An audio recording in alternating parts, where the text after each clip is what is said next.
ಅವ್ರ ನಾ ಸಾಧನಾ ಮಾಡಿದ್ದನ್ನು ನಿಮ್ಮ ಮುಂದೆ ಹೇಳಿದ್ನಿ ಅಂದ್ರೆ ನೀವು ಭಾಳ ಖುಷಿ ಪಡ್ತೀರಿ. ಏನು ಮಾಡಿ ಅಂಥದ್ದು? ಕಡ್ಡಿ ಪೆಟ್ಟಿಗೆ ಇರಲಾರ್ದ ಬೆಂಕಿ ಹಚ್ತನ್ರಿ ಅಂದ್ರು ಅವ್ರು. ನಗಿ ಬರ್ತೈತಲ್ಲ ನಿಮಗೆ? ಹೌದ್ರಿ ಅಪ್ಪಾರ, ನಮ್ಮಲ್ಲಿಯೂ ಅಂಥ ಮಂದಿ ಐತ್ರಿ. ಕಡ್ಡಿ ಪೆಟ್ಟಿಗೆ ಇರಲಾರ್ದ ಬೆಂಕಿ ಹಚ್ಚೋರ್ನ ಎಷ್ಟು ಮಂದಿನ ತೋರಿಸ್ರಿ ನಿಮಗೆ? ಹಚ್ಚೋದು ಗೀರುದ ಹಚ್ಚೋದು. ಗುರುಗಳಂದರು ಕಡ್ಡಿ ಪೆಟ್ಟಿಗೆ ಇರಲಾರ್ದ ಬೆಂಕಿ ಹಚ್ತಿ ನಗಾಕತ್ತರವ್ರು. ವ್ಯಂಗ್ಯವಾದ ನಗೆ ಅವರದು. ನಗ್ಲಿಕ್ಕೆ ಹತ್ತಿದ್ರಲ್ಲ. ಯಾಕ್ರಿ ಅಪ್ಪರ ಇದು ಸಣ್ಣ ಸಾಧನೆ ಅನಿಸ್ತದ ನಿಮಗೆ? ಏನಿಲ್ಲಪ್ಪ, ಇದು ಸಾಧನೆನ, ಇದು ಕೆಟ್ಟ ವರ್ಷ ತೆಗೆದಿನೇನು ಅಂದರು. 12 ವರ್ಷ ತೆಗೆದಿನಿ ನೋಡ್ರಿ ಇದ್ರ ಸಲುವಾಗಿ. ಮತ್ತೂ ನಗಾಕತ್ರ ಗುರುಗಳು. ಯಾಕ್ರಿ ಅಪ್ಪಾರ ಅಂತ ಸಣ್ಣವ್ರು ಕೇಳಿದರು. ದೊಡ್ಡ ಗುರುಗಳು ಹೇಳ್ತಾರೆ, ನಿನ್ನ ಜೀವನದ ಅತ್ಯಂತ ಅಮೂಲ್ಯವಾದ 12 ವರ್ಷ ಸಮಯವನ್ನು ನೀನು ಎದಕ್ಕೆ ಕಳೆದು ಬಿಟ್ಟು ಅಂದರೆ ಕಡ್ಡಿ ಪೆಟ್ಟಿಗೆ ಇರಲಾರ್ದು ಬೆಂಕಿ ಹಸ್ನ ಅಂತೀಯಲ್ಲಪ್ಪ. 12 ವರ್ಷ ತಪಸ್ಸಿನ ಕಿಮ್ಮತ್ತು ಎಷ್ಟು ಅಂದ್ರೆ ₹1. ಕಿರಾಣಿ ಅಂಗಡಿಗೆ ಹೋದ್ರೆ ಏನು ಕೊಡ್ತಾರೆ? ₹1 ಕೊಟ್ರೆ ಕಡ್ಡಿ ಪೆಟ್ಟಿಗೆ ಕೊಡ್ತಾರೆ. ನೀವು ಕಿರಾಣಿ ಅಂಗಡಿಗೆ ಹೋಗಿ ₹1 ಕೊಟ್ರೆ ಅಂದ್ರೆ ನಿಮ್ಗೊಂದು ಕಡ್ಡಿ ಪೆಟ್ಟಿಗೆ ಕೊಡ್ತಾರೆ. ಸಾಧನಾ ಮಾಡುವುದು ಅಂದ್ರೆ ಕಡ್ಡಿ ಪೆಟ್ಟಿಗೆ ಇರಲಾರ್ದ ಬೆಂಕಿ ಹಚ್ಚುವುದಲ್ಲೋ ತಮ್ಮ, ದೊಡ್ಡ ಗುರುಗಳು ಹೇಳಿದರು. ಹಾಗಾದ್ರೆ ಯಾವುದ್ರಿ ಅಪ್ಪಾರ ಅಂತ ತಿಳ್ಕೊಂಡು ಸಣ್ಣವ್ರು ಕೇಳಿದಾಗ ಗುರುಗಳು ಹೇಳಿದರು, ಕಡ್ಡಿ ಪೆಟ್ಟಿಗೆ ಇರಲಾರ್ದ ಬೆಂಕಿ ಹಚ್ಚುವುದು ಸಾಧನ ಅಲ್ಲ. ಕಾಮ, ಕ್ರೋಧ, ಲೋಭ, ಮೋಹ, ಮದ, ಮತ್ಸರ, ಆಣವಮಲ, ಮಾಯಾಮಲ, ಕಾರ್ಮಿಕಮಲ, ನಾನು ನನ್ನದು ಎಲ್ಲ ನನಗೆ ಇರಲಿ ಅನ್ನುವಂತಹ ಇದೇನು ಒಳಗೊಂದು ಬೆಂಕಿ ಹತ್ತೈತಲ್ಲಪ್ಪ, ಆ ಬೆಂಕಿ ಹತ್ತಿದ್ದನ್ನು ಆರ್ಸಾಕ ಪ್ರಯತ್ನ ಪಟ್ಟರೆ ಮಾತ್ರ ಅದು ತಪಸ್ಸ ಹೊರತಾಗಿ ಕಡ್ಡಿ ಪೆಟ್ಟಿಗೆ ಇರಲಾರ್ದ ಬೆಂಕಿ ಹಚ್ಚೋದು ತಪಸ್ಸಲ್ಲ. ಒಳಗೊಂದು ಬೆಂಕಿ ಹತ್ತೈತಲ್ಲ, ಇದೆಲ್ಲ ಬೆಂಕಿ, ಇದನ್ನು ಆರಿಸ್ಬೇಕು. ಬುದ್ಧ ಒಂದು ದೊಡ್ಡ ಸಾಮ್ರಾಜ್ಯದ ಸಾಮ್ರಾಟ್, ದೊಡ್ಡ ಸಾಮ್ರಾಜ್ಯ. ಸಿದ್ಧಾರ್ಥ ಅವ್ರ ಹೆಸರು. ತುಂಬ ಚೆನ್ನಾಗಿದೆ ಕತೆ ಬುದ್ಧಂದು. ನನಗೆ ಭಾಳ ಖುಷಿ ಬುದ್ಧನ ಕತೆ ಹೇಳಬೇಕು ಅಂದರೆ. ಬುದ್ಧಂ ಶರಣಂ ಗಚ್ಚಾಮಿ, ಸಂಘಂ ಶರಣಂ ಗಚ್ಚಾಮಿ. ಇನ್ನೇನು ಸತ್ತೇ ಹೋಗಿರೋರು ಬುದ್ಧ. ಧ್ಯಾನ ಮಾಡೋ ಸಂದರ್ಭದೊಳಗೆ ಜ್ಞಾನೋದಯ ಆಗ್ತಿತ್ತಲ್ಲ, ಸತ್ತೇ ಬಿಡೋರು. ಬಿಡಲಿಲ್ಲ, ಅವರು ಗುರಿ ಬಿಡಲಿಲ್ಲ. ಹೀಗಾಗಿ ಅವರು ದೊಡ್ಡವರಾದರೂ ನಾವು ಗುರಿಯನ್ನೇ ಹಿಡಿಯಲಿಲ್ಲ, ಸಣ್ಣವರಾಗಿಬಿಟ್ವಿ. ಜ್ಞಾನಕ್ಕೆ ಕೂತ್ಕೊಂಡಿದ್ರಲ್ಲ, ಯಾವಾಗಲೂ ನಿಮ್ಮಂಗೆ ಕೆಳಗೆ ಕುಂಡಿರ್ತಿದ್ರಿ ಬುದ್ಧ. ಯಾರೋ ಶಿಷ್ಯರು ಬಂದಂದರು, ಅಪ್ಪ ಅವ್ರು ಯಾಕೆ ಯಾವಾಗೂ ಕೆಳಗೆ ಕುಂಡಿರ್ತೀರಿ? ಬುದ್ಧ ನಕ್ಕು ಅಂತ ಹೇಳೋರು, ಕೆಳಗೆ ಕುಂತವ್ರು ಯಾವಾಗೂ ಬೀಳಂಗಿಲ್ಲಪ್ಪ, ಅದಕ್ಕೆ ನಾನು ಕೆಳಗೆ ಕೂತ್ಕೊಳ್ತೀನಿ. ಮ್ಯಾಲೆ ಕುಂತವ್ರು ಬೀಳ್ತಾರೆ, ಕೆಳಗೆ ಕುಂತವ್ರು ಯಾವಾಗೂ ಬೀಳಂಗಿಲ್ಲ. ನೀವೆಲ್ಲ ಕೆಳಗೆ ಕೂತ್ಕೊಂಡು ನೋಡಿ ಹೃದಯ ತುಂಬಿ ಚಪ್ಪಾಳೆ ತಡ್ತೀರಿ, ನಲಿತೀರಿ, ಖುಷಿ ಪಡ್ತೀರಿ. ಅಪ್ಪವ್ರದ್ದೊಂದು ದೊಡ್ಡ ಕಾಯಕ ಕೈಂಕರ್ಯ ನಡೆದದ ಅಂದರೆ ನಮ್ಮ ಮನೆಯೊಳಗಿನ ಒಂದು ರೊಟ್ಟಿ ಅಪ್ಪವ್ರ ಜೋಳಿಗ್ಯಾಗ ಬಿತ್ತು ಅಂದರೆ ಸಾಕ್ಷಾತ್ ಬಸವಣ್ಣನ ಬಾಯಿಯೊಳಗನ ಬೀಳ್ತೈತೆ ಅನ್ನುವಂಥ ನಂಬಿಕೆಯೊಳಗೆ ನೀವು ಬರ್ತೀರಿ ಅಂದರೆ ಇದಕ್ಕಿಂತ ದೊಡ್ಡದು ಏನಲ್ಲ ಹೇಳ್ರಿ ನೋಡೋಣ. ಖುಷಿ ಪಡೋದೈತೆಲ್ಲ. ಸಿದ್ಧಾರ್ಥನಿಗೆ ಸಣ್ಣವರಿದ್ದಾಗ ಯಾರೋ ಹೇಳಿದರು ಅವ ಸನ್ಯಾಸಿ ಆಗ್ತಾನೆ. ಅಪ್ಪನಿಗೆ ಸಿಟ್ಟು ಬಂತು, ನನ್ನ ಮಗನ ಸಲುವಾಗಿ ದೊಡ್ಡ ಸಾಮ್ರಾಜ್ಯವನ್ನು ಕಟ್ಟಿನಿ, ಸನ್ಯಾಸಿ ಆಗ್ತಾರೆ ಇವರು? 100% ಆಗ್ತಾರೆ. ಅದು ಲಲಾಟ ಲಿಖಿತ. ಏನು ಹಣೆಯ ಮೇಲೆ ಬರೆದದಲ್ಲ ಅದು ಬದಲಾಗ್ತದೆ. ಒಬ್ಬ ಯೋಗ್ಯವಾದ ಗುರು ನಿಮಗೆ ಆಶೀರ್ವಾದ ಮಾಡಿಬಿಟ್ರು ಅಂದ್ರೆ ಆಗಬಹುದು. ಆದರೆ ಭಾಳ ಸ್ಪಷ್ಟವಾಗಿ ನೆನಪಿಟ್ಟುಕೊಳ್ಬೇಕು, ನಮ್ಮ ಕರ್ಮಾನುಸಾರವಾಗಿ ನಾವೆಲ್ಲವನ್ನು ಅನುಭವಿಸಲೇಬೇಕು. ಸಂದರ್ಭ ಬಂತು ಅಂದರೆ ನಿಮ್ಮನ್ನು ದೇವರು ಕ್ಷಮ ಮಾಡಬಹುದು, ಕರ್ಮ ಯಾವಾಗಲೂ ಕ್ಷಮ ಮಾಡಂಗಿಲ್ಲ.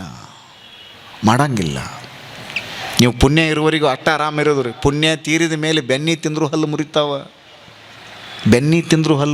ಕಲ್ಲು ತಿಂದ್ರಲ್ಲ, ಬೆನ್ನಿ ತಿಂದರೂ ಹಲ್ಲು ಮುರಿತಾವ. ಸಿದ್ಧಾರ್ಥನಿಗೆ ಹೇಳಿದರು ಒಬ್ಬ ಸನ್ಯಾಸಿ ಆಗ್ತಾರೆ ಇವರು. ಆಗಬಾರ್ದು, ಒಳಗಡೆನೇ ಎಲ್ಲ ವ್ಯವಸ್ಥೆ ಕೊಡಬೇಕು. ಅರಮನೆಯೊಳಗೆ ಎಲ್ಲ ವ್ಯವಸ್ಥೆ ಮಾಡಿದರು. ಒಂದು ಸಾರಿ ವಾಯುವಿಹಾರಕ್ಕೆ ಹೋಗಬೇಕು, ಚಿನ್ನಪ್ಪ ಅಂತ ಒಬ್ಬ ಸವಾರಿ ಮಾಡವ ಕರ್ಕೊಂಡು ಬಂದರು. ನೋಡ್ತಾ ಆಹಾ ಎಷ್ಟು ಚಂದದ ಇದು ನಮ್ಮ ಸಾಮ್ರಾಜ್ಯ. ಇವ್ಯಾರಿವ ಭಾಳ ವಯಸ್ಸಾಗಿತ್ತಲ್ಲಿ ಇವನಿಗೆ. ಚಿನ್ನಪ್ಪ ಯಾರಿವ? ಹೌದು, ವಯಸ್ಸಾಗ್ತದೆ. ಯಾರು ಹುಟ್ಟ್ಯಾರಲ್ಲ ಅವ್ರಿಗೆ ವಯಸ್ಸಾಗ್ತದೆ. ಇದನ್ನು ಭಾಳ ಚಲೋ ತಿಳ್ಕೊಬೇಕ್ರಿ ನಾವೆಲ್ಲ. ಯಾವುದು ಹುಟ್ಟಿರ್ತದೆ ಅದು ಸಾಯ್ತದೆ, ಯಾವುದು ಪ್ರಾರಂಭಗೊಂಡಿರ್ತದೆ ಅದು ಮುಗಿತದೆ. ನಾಟಕದೊಳಗೆ ನಾಂದಿ ಹಾಡಿರ್ತಾರೆ. ನಾಟಕದೊಳಗೆ ನಾಂದಿ ಹಾಡ್ಯಾರಂದ್ರೆ ಮುಂಜಾನೆ 7 ಗುಡ್ದ ಮಂಗಳ ಮಾಡ್ತಾರೆ ಅಂದಂಗೆ ರೀ. ಅದು ಕರ್ಟನ್ ಎಳಿತಾರೆ ಅಂದಂಗೆ ಅದು. ಅದಕ್ಕೆ ಭಜನಾ ಹಾಡೋರೆಲ್ಲ ಅಂತಿರ್ತಾರೆ, ಹುಟ್ಟಿದ ಹುಳ ಒಮ್ಮೆ ಸಾಯುವುದೋ, ಕಟ್ಟಿದ ಮನೆಯೊಮ್ಮೆ ಬೀಳುವುದೋ, ಸೃಷ್ಟಿಯ ನೇಮ ಇದು. ಕೇಳಿರ ಹಾಡ ನೀವು? ತುಂಬ ಚೆನ್ನಾಗಿರುವಂಥ ಹಾಡಿದು. ಹುಟ್ಟಿದ ಹುಳ ಒಮ್ಮೆ ಸಾಯ್ತದ, ಕಟ್ಟಿದ ಮನಿ ಒಮ್ಮೆ ಬೀಳ್ತದೆ. ಅದಕ್ಕೆ ಬಸವಣ್ಣ ಅಂದರು, there is destruction for physical temple, there is no destruction for that of knowledge. ಸ್ಥಾವರ ಕಳಿವುಂಟು, ಜಂಗಮ ಕಳಿವಿಲ್ಲ. ಇವಂಗೆ ಯಾಕೆ ವಯಸ್ಸಾಗೈತಿ ಅಂದ್ರೆ ಅವರು ಸಿದ್ಧಾರ್ಥ ಅವ ಹೊಡೆಯುವಂಥವ ಚಿನ್ನ ಅನ್ನೋವ ಏನಿದ್ದಲ್ಲ ಅವ ಅಂದ, ಹುಟ್ಟಿಯರ ಅಂದಮೇಲೆ ಮತ್ತು ಸಣ್ಣವ್ರು ಇದ್ದವರೆಲ್ಲ ದೊಡ್ಡವರಾಗಬೇಕು, ದೊಡ್ಡವರಾದವರೆಲ್ಲ ವಯಸ್ಸಾಗಬೇಕು, ವಯಸ್ಸಾದವರೆಲ್ಲ ಒಂದಿನ ಸಾಯಬೇಕು. ಇದು ನಿಯಮ. ಆಹಾ ಅಂದ ಸಿದ್ಧಾರ್ಥ, ನನಗೂ ವಯಸ್ಸಾಗ್ತದೆ, 100% ಆಗ್ತದೆ. ಮುಂದಕ್ಕೆ ಹೊಂಟು ತಲೆಯೊಳಗೆ ಗುಯ್ ಅನ್ನಕೈತಿ ನೋಡ್ರಿ. ಅದು ಅಷ್ಟರೊಳಗಡೆನೆ ಒಬ್ಬ ರೋಗಿ ಬರ್ತಾ ಇದ್ದ ಆ ಕಡೆಯಿಂದ. ಇವ ಯಾರು? ಅವನು ಮನುಷ್ಯನೇ.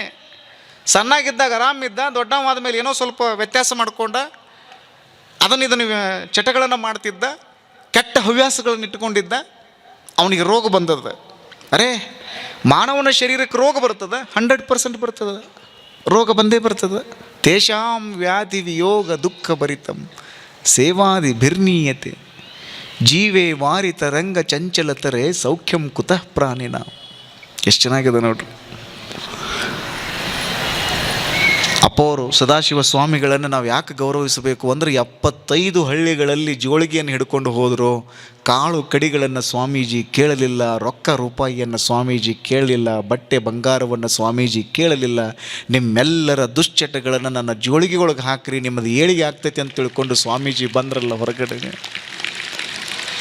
38 ವರ್ಷ ವಯಸ್ಸಿನ ಯುವ ಸನ್ಯಾಸಿ ಒಬ್ಬರು ಕೈಯಲ್ಲಿ ಒಂದು ಜೋಳಿಗೆಯನ್ನು ಹಿಡಿದು ಜಗದ ಏಳಿಗೆಯನ್ನು ಬಯಸಬೇಕು ಅಂತ ಹೇಳಿ ಹಳ್ಳಿಗಳನ್ನು ಅಡ್ಡಾಡಿದರಲ್ಲ. ಎಂಥ ಅದ್ಭುತವಾದ ಕಾರ್ಯ ಇದು, ಹೇಳ್ರಿ ನೋಡೋಣ. ಹಾಗಿದ್ರೆ ನನಗೂ ರೋಗಗಳು ಬರ್ತಾವ? 100% ಬರ್ತದೆ. ವಯಸ್ಸಾದ ಮೇಲೆ ರೋಗ ನಿರೋಧಕ ಶಕ್ತಿ ಕಡಿಮೆ ಆಯಿತು ಅಂದ್ರೆ ಬಂದೇ ಬರ್ತದೆ. ಮತ್ತು ಗುಯ್ ಅನ್ನಕ್ಕಿತ್ತು. ರಥ ಮುಂದೆ ಹೊಂಡಿತು. ರಾಮ್ ನಾಮ್ ಸತ್ಯ ಹೇ, ರಾಮ್ ನಾಮ್ ಸತ್ಯ ಹೇ. ಗೊತ್ತಾತನ್ರಿ ಏನು? ಹಲಿಗೆ ಹಚ್ಚಿದ್ರು. ಒಬ್ಬಗ ಹಲಿಗೆ ಹಚ್ಚಿದ್ರಂದ್ರೆ ಅರ್ಥ ಏನ್ರಿ? ತೊಗೊಂಡು ಹೊಂಟಿದ್ರಿ ಅವನ್ನ. ಎಲ್ಲಿ? ಸ್ಮಶಾನಕ್ಕೆ. ಇವ್ಯಾಕೆ ಹಿಂಗೆ ಮಲ್ಕೊಂಡಾನ ನಾವು? ಸಿದ್ಧಾರ್ಥ. ಚಿನ್ನಪ್ಪ ನಗಾಕತ್ತ. ಸಾರೋಟ್ ಹೊಡಿತಿದ್ದಲ್ಲ ಸಾರಥಿ, ನಗಾಕತ್ತ. ಅವ ಮಲಗಿಲ್ಲ, ಸತ್ತಾನ. ಸತ್ತಾನಂದ್ರೆ ಏನು ನಾವು? ಯಾಕಂದ್ರೆ ಒಳಗಡೆನೇ ಇದ್ದಲ್ಲ, ಅರಮನೆ ಒಳಗಡೆನೇ ಇದ್ದಲ್ಲ. ಸಾಯುವುದಂದ್ರೆ ಗೊತ್ತೇ ಇಲ್ಲ ಅವನಿಗೆ, ಹೊರಗಿನ ಪ್ರಪಂಚನೇ ಗೊತ್ತಿಲ್ಲ. ಸತ್ತಾನ ಯಾಕೆ? ಅವ್ಯಾಕೆ ಸಾಯ್ತಾನ? ಚಿನ್ನಪ್ಪ ಹೇಳ್ದ, ವಯಸ್ಸು ತೀರಿದ ಮೇಲೆ ಸಾಯಲೇಬೇಕು. ಹಾಗಿದ್ರೆ ನಾನು ಒಂದಿನ ಸಾಯ್ತೀನಿ. ಹೌದು, ನೀವು ಸಾಯ್ತೀರಿ, ನಾನು ಸಾಯ್ತೀನಿ, ಎಲ್ಲರೂ ಹೋಗ್ತೀವಿ. ಈ ಶರೀರ ಅನ್ನುವಂಥದ್ದು ಒಂದಲ್ಲ ಒಂದಿನ ಪಂಚಮಹಾಭೂತಗಳಲ್ಲಿ ಲೀನ ಆಗ್ತದೆ.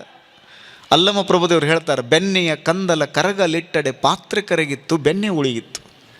ಒಂದು ಪಾತ್ರೆ ಒಳಗೆ ಬೆನ್ನಿ ಹಾಕಿ ನೀವು ಕಾಯ್ಸಾಕಿಟ್ರಿ ಅಂದ್ರೆ ಯಾವುದು ಕರಗ್ತೈತವ? ಬೆನ್ನಿ ಕರಗ್ತದೆ. ಉತ್ತರ ಭಾಳ ಸರಳ ಅದ, ಯಾವ ಲಾಜಿಕ್ಕೂ ಇಲ್ಲ, ಯಾವ ಮ್ಯಾಜಿಕ್ಕೂ ಇಲ್ಲ. ಒಂದು ಪಾತ್ರೆ ಒಳಗೆ ಬೆನ್ನಿ ಹಾಕಿ ನೀವು ಕಾಯ್ಸಾಕಿಟ್ರಿ ಅಂದ್ರೆ ಬೆನ್ನಿ ಕರಗತೈತಿ, ಪಾತ್ರೆ ಹಂಗೆ ಉಳಿತದ. ಅಲ್ಲಮ ಪ್ರಭುದೇವರು ಹೇಳ್ತಾರ, ಇಲ್ಲಿ ಪಾತ್ರೆನೇ ಕರಗದ, ಬೆನ್ನಿ ಉಳಿದದ ಅಂತಾರ. ಏನು ಹಿಂಗಂದ್ರೆ ಅರ್ಥ? ಭೌತಿಕ ಶರೀರ ಅನ್ನುವಂತಹ ಪಾತ್ರೆ ಏನೈತಲ್ಲ, ಒಂದಲ್ಲ ಒಂದಿನ ಪಂಚಮಹಾಭೂತಗಳಲ್ಲಿ ಲೀನಾಗಿ ಹೋಗ್ತದೆ. ಒಳಗಡೆ ಇರುವಂತಹ ಆತ್ಮ ಚೈತನ್ಯದ ಬೆನ್ನಿ ಏನೈತಲ್ಲ, ಅದು ಯಾವಾಗಲೂ ಉಳಿತೈತಿ ಅನ್ನುವಂಥದ್ದೇ ಈ ಒಂದು ವಚನದ ಅರ್ಥ ಅನ್ನುವಂಥದ್ದನ್ನು ನಾವು ತಲೆಯಾಗಿಟ್ಕೊಳ್ಬೇಕು. ರಾಜಯೋಗಿ ಶಿವಯೋಗಿ ಶಿವಬಸವ ಮಹಾಸ್ವಾಮಿಗಳವರು ಲಿಂಗದೊಳಗೆ ಲೀನಾಗಿ 80 ವರ್ಷ ಆಯಿತು. ಇವತ್ತಿಗೂ ನಮ್ಮ ಮಧ್ಯದಲ್ಲಿ ಪೂಜ್ಯರು ಇದ್ದಾರೆ.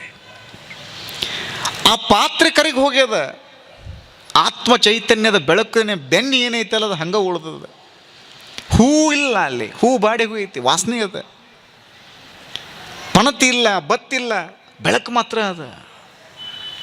ಎಷ್ಟು ಚಂದದ ನೋಡ್ರಿ ಇದು. ಶಿವಲಿಂಗ ಮಹಾಸ್ವಾಮಿಗಳವರ ಭೌತಿಕ ಶರೀರದ ಪಾತ್ರೆ ಕರಿಗಿ ಹೋಗೈತಿ, ಪಂಚಮಹಾಭೂತಗಳಲ್ಲಿ ಲೀನಾಗೈತಿ, ಆದರೆ ಬೆನ್ನಿ ಆತ್ಮ ಚೈತನ್ಯದ ಬೆನ್ನಿ ಹಂಗೈತಿ.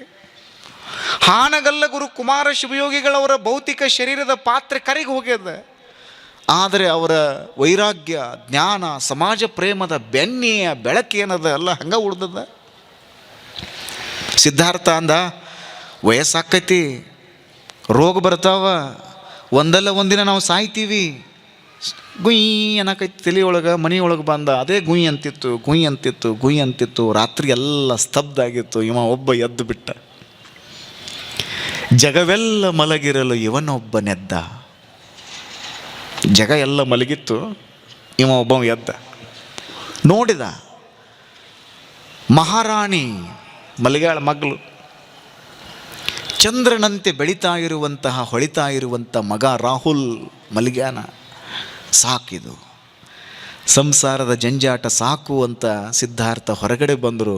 ಬೋಧಿ ವೃಕ್ಷದ ಕೆಳಗಡೆ ಕೂತ್ಕೊಂಡ್ರು, ಧ್ಯಾನಕ್ಕೆ ಕೂತ್ಕೊಂಡ್ರು.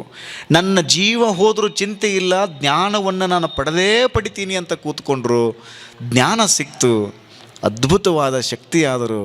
ಲೈಟ್ ಆಫ್ ಏಸಿಯಾ ಅಂತ ನಾವು ಯಾರನ್ನು ಕರಿತೀವಿ ಅಂದರೆ ಬುದ್ಧನನ್ನು ಕರಿತೀವಿ. ನೀವು ಹಿಡಿದ ಗುರಿಯನ್ನು ಬಿಡಲಿಲ್ಲ ಅಂದರೆ ನಾವು ಬುದ್ಧರಾಗ್ತೀವಿ, ಸಿದ್ಧರಾಗ್ತೀವಿ, ಪ್ರಸಿದ್ಧರಾಗ್ತೀವಿ. ಬುದ್ಧ ದೊಡ್ಡ ಪರಂಪರೆ ಶುರುವಾಯಿತು. ಇದು ಭಾರತದ ತಾಕತ್ತಿದು. ಯಾವ ರಾಜ್ಯದ ವಜ್ರ ಖಚಿತವಾಗಿರುವಂತಹ ಸಿಂಹಾಸನದ ಮೇಲೆ ಕುಳಿತುಕೊಂಡು ರಾಜ್ಯಭಾರ ಮಾಡಬೇಕಾಗಿತ್ತಲ್ಲ, ಅದೇ ರಾಜ್ಯದಲ್ಲಿ ಒಂದು ಮಣ್ಣಿನ ತತ್ರಾಣಿಯನ್ನು ಹಿಡಿದುಕೊಂಡು ಭವತಿ ಭಿಕ್ಷಾಂದೇಹಿ ಅಂತ ಭಿಕ್ಷೆ ಬೇಡುವುದೈತಲ್ಲ, ಸಣ್ಣದಂತ ಹೇಳಿದ್ರೆ ನೀವು.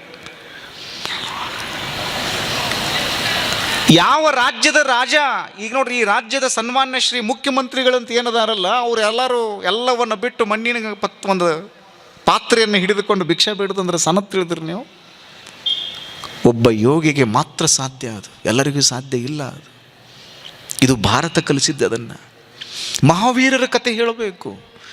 ಅವರು ಒಂದು ದೊಡ್ಡ ಸಾಮ್ರಾಜ್ಯದ ರಾಜ, ಎಲ್ಲ ವ್ಯವಸ್ಥೆ ಇತ್ತು. ಅವರು ವಿಚಾರ ಮಾಡಿದರು, ಅಹಿಂಸಾ ತತ್ವ ಹೇಳಬೇಕು ಅಂತ ಹೇಳಿ ಮೈ ಮೇಲಿರುವಂತಹ ಬಟ್ಟೆ ಹೋದರೂ ಚಿಂತೆ ಇಲ್ಲ.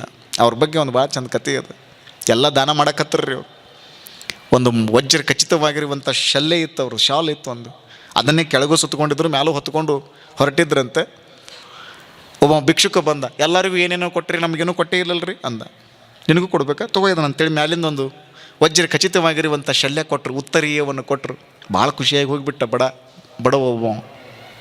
ಕೆಳಗೊಂದ ಉಳಿದಿತ್ತಲ್ಲ, ಮಾನವನ್ನು ಮುಚ್ಕೊಳ್ಳೋ ಸಲುವಾಗಿ ಉಳಿದಿತ್ತಲ್ಲ ಒಂದು ಕೆಳಗೊಂದು ಲುಂಗಿ, ಅದನ್ನು ಸುತ್ತಕೊಂಡು ಹೊಂಟಿದ್ರಂತ್ರಿ ಅವರು. ಕಾಡಿನಾಗ ಹೋಗ್ತಿರ್ಬೇಕಾದ್ರೆ ಯಾವುದೋ ಒಂದು ಮುಳ್ಳಿನ ಕಂಟಿಗೆ ಅದು ಸಿಕ್ಕಾಕೊಂತಂತೆ. ಇವ್ರು ಹಂಗೆ ಮುಂದೆ ಹೋಗಿಬಿಟ್ರು, ಅದಲ್ಲೇ ಜಕ್ಕೊಂಡ್ಬಿಡ್ತು. ಎಂದರೆ ಒಂದು ದಿವಸ ಇದು ಹೋಗೋದೈತಿ, ಇದನ್ನು ಉಟ್ಕೊಳ್ಳೋದು ಏನೈತಿ ಅಂತ ತಿಳ್ಕೊಂಡು ಅವತ್ತೇ ದಿಗಂಬರರಾದರು ಮಹಾವೀರರು. ದಿಗಂಬರರಾಗಿಬಿಟ್ರು. ಒಂದು ಕಥೆ ಅದ ಇವ್ರ ಬಗ್ಗೆ, ದಂತಕಥೆ ಅದು. ಧ್ಯಾನಕ್ಕೆ ಹೆಂಗೆ ಕೂತ್ಕೊಂಡ್ರಿ ಅವರು, ನೋಡ್ಬೇಕು ನೀವು. ಅವ್ರ ಚಿತ್ರವನ್ನು ನೋಡ್ರಿ, ನೀವು ಬುದ್ಧನ ಮೂರ್ತಿಯನ್ನು ನೋಡ್ರಿ ಏನ್ರಿ ಯಾರು ನೀವು, ಸೂಕ್ಷ್ಮವಾಗಿ ನೋಡ್ರಿ. ಈಗ ಹೋಗಿ ಆಮೇಲೆ ಹೋಗಿ ನೋಡ್ರಿ, ಗೂಗಲ್ ಒಳಗೆ ಹೋಗ್ರಿ, ಗಾಗಲ್ ಹಾಕ್ಕೊಂಡು ಗೂಗಲ್ ಒಳಗೆ ಸರ್ಚ್ ಮಾಡ್ರಿ. ಅವ್ರು ಧ್ಯಾನಕ್ಕೆ ಕೂತ್ಕೊಂಡಾರ, ತಲೆ ಮೇಲೆ ಕೂದಲೆಲ್ಲ ಗುಂಗುರು ಕೂದಲದ ನೋಡ್ರಿ ಏನ್ರಿ ನೀವು. ನೀವೆಲ್ಲ ಏನು ತಿಳ್ಕೊಂಡ್ರಿ ಅಂದರೆ ತಲೆ ಮೇಲೆ ಗುಂಗುರು ಕೂದಲಾಗಿ ಅವರು ಕರ್ಲಿ ಹೇರ್ ಅದಾವರು ಅಂತ ನೀವು ತಿಳ್ಕೊಂಡಿರಿ. ಕರ್ಲಿ ಹೇರ್ ಅಲ್ಲ ಅದು. ಇದು ಭಾಳ ಮಂದಿಗೆ ಗೊತ್ತಿಲ್ಲ. ಇದು ಯಾರಿಗೆ ಅಧ್ಯಯನದ ವ್ಯಾಪ್ತಿ ದೊಡ್ಡದಿರ್ತದೆ ಅವ್ರಿಗೆ ಮಾತ್ರ ಗೊತ್ತಿರ್ತದೆ. ಇದು ಬುದ್ಧನ ತಲೆ ಮೇಲೆ ಇರುವಂಥದ್ದು ಕೂದಲಲ್ಲ, ಅದು. ಧ್ಯಾನ ಕೂತ್ಕೊಂಡಿದ್ರಂತೆ, ಬಿಸಿಲು ಭಾಳ ಆಗಿತ್ತು. ಬಸವನ ಹುಳುಗಳೆಲ್ಲ ವಿಚಾರ ಮಾಡಿದ್ರು, ಬುದ್ಧನಿಗೆ ನೆತ್ತಿ ಸುಡಾಕತ್ತದ, ನಾವು ಹೋಗಿ ತಂಪು ಮಾಡೋಣ ಅಂತ ತಿಳ್ಕೊಂಡು ಬಸವನ ಹುಳುಗಳು ಏನಿರ್ತಾವಲ್ಲ ಅವು ಮೇಲೆ ಬಂದು ತಲೆ ಮೇಲೆಲ್ಲ ಕೂತ್ಕೊಂಡಾವ. ಅವು ತಲೆ ಮೇಲೆ ಗುಂಡನು ಅದಾವಲ್ಲ, ಅದು ಕೂದಲಲ್ಲ, ಅದು ಬಸವನ ಹುಳುಗಳೇ ಬುದ್ಧನ ತಲೆಯ ಮೇಲೆ ಹೋಗಿ ಕುಳಿತುಕೊಂಡು ತಂಪು ಮಾಡಿದವು ಅಂತ ಹೇಳ್ತಾರೆ. ಎಷ್ಟು ಚೆನ್ನಾಗಿದೆ ನೋಡ್ರಿ. ಅದಕ್ಕೆ ನಾನು ಹೇಳಿದೆ, ನೀವು ಭಾರತದಲ್ಲಿ ಏನಾದರೂ ಧ್ಯಾನಕ್ಕೆ ಕೂತ್ಕೊಂಡ್ರಿ ಅಂದರೆ ನಿಮ್ಮ ಸಹಾಯಕ್ಕೆ ಪ್ರಕೃತಿ ಬರ್ತದೆ. ಬುದ್ಧನಿಗೆ ಜ್ಞಾನೋದಯ ಆಯ್ತಲ್ಲ, ಹೂ ಬಿಡಲಾರ್ದಂಥ ಸಮಯದೊಳಗೆ ಗಿಡಗಳು ಹೂ ಬಿಟ್ಟುವಂತೆ, ಕಾಯಿ ಬಿಡಲಾರ್ದಂಥ ಸಮಯದೊಳಗೆ ಗಿಡಗಳೆಲ್ಲ ಕಾಯಿಗಳನ್ನು ಬಿಟ್ಟುವಂತೆ. ಹೆಂಗ್ರಿ ಇದು ಸಾಧ್ಯ ಅಂತ ನೀವು ಕೇಳಿದ್ರಿ ಅಂದರೆ ನೋಡ್ರಿ, ಸೈನ್ಸ್ಗೆ ಒಂದು ಹಂತ ಐತಿ, ಒಂದು ಸ್ತರ ಅದು. ಆಧ್ಯಾತ್ಮಕ್ಕೆ ಹಂತ ಇಲ್ಲ, ಅದನ್ನು ಮೀರಿರುವಂಥದ್ದು ಆಧ್ಯಾತ್ಮ. ಎಲ್ಲಿ ಸೈನ್ಸ್ ನಿಂತ್ಕೊಳ್ತದಲ್ಲ ಅಲ್ಲಿ ಆಧ್ಯಾತ್ಮ ಶುರುವಾಗ್ತದೆ. 100 ವರ್ಷಗಳ ಹಿಂದೆ ಆತ್ಮನ ಇಲ್ಲ ಅಂತ ಹೇಳ್ತಿದ್ರು ಸೈನ್ಸ್ದವರೆಲ್ಲರೂ, ಸೈಂಟಿಸ್ಟ್ಗಳೆಲ್ಲ. ಆತ್ಮನದೆಲ್ಲೈತಿ, ಇಲ್ಲ ಹಿಂಗೆ ಹೇಳ್ತಿದ್ರು ಗಜ್ಜಿಗೊಮ್ಮೆ. ಈಗ ಎಲ್ಲರೂ ಒಪ್ಕೊಳ್ತಾರ, ಆತ್ಮನೂ ಇದೆ. ಇದನ್ನು 10,000 ವರ್ಷಗಳ ಹಿಂದೆ ಭಾರತ ಹೇಳಿಬಿಟ್ಟದೆ. ಇದನ್ನು ಒಳಗಡೆ ಒಂದು ಸೋಲ್ ಐತಿ, ಅದನ್ನು ಅರ್ಥ ಮಾಡ್ಕೊಳ್ಬೇಕು. ಯಡಿಯೂರಿನ ತೋಂಟದ ಸಿದ್ಧಲಿಂಗ ಶಿವಯೋಗಿಯ ಭಾವಚಿತ್ರವನ್ನು ನೋಡಿರಲ್ಲ ಎಲ್ಲರೂ ನೀವು. ಅವ್ರ ಬಗ್ಗೆನೂ ಒಂದಿನ ಹೇಳ್ತೀನಿ ನಾನು. ಕೂತ್ಕೊಂಡ್ರೆ ತಪಸ್ಸಿಗೆ, ನಂಬಿಯನ್ನ ಅಪ್ಪ ಅವ್ರ ಭಿನ್ನಾಯಕ್ಕೆ ಬರಬೇಕು, ಬರ್ತೀನಪ್ಪ ಅಂದರು. ಯುದ್ಧ ಆಗ್ತೈತಿ, ಅದ್ರ ಬಗ್ಗೆ ಕತೆ ಹೇಳ್ತೀನಿ. ಒಂದು ಹುತ್ತ ಕಟ್ಕೊಳ್ತದೆ, ಹಾವೆಲ್ಲ ಬಂದಿರ್ತಾವೆ, ಆಕಳು ಬಂದು ಹಾಲು ಕರೀತದ. ಅರೇ ನಿಮ್ಮ ಮನ್ಯಾಗ ಜವಾರಿ ಆಕಳಿತ್ತಂದ್ರೆ ಅದರ ಒಂದು ಗಿಂಡಿ ಹಾಲು ಹೆಂಡ್ರಿ ನೀವು, ಗೊತ್ತಾಕತ್ತೆ ನಿಮ್ಗೆ. ಯವ್ ನಮ್ಮವು ಒಂದು ಅದಕ್ಕೆ ರಮಿಸ್ಬೇಕ್ರಿ ನೀವು ಆಕಳ.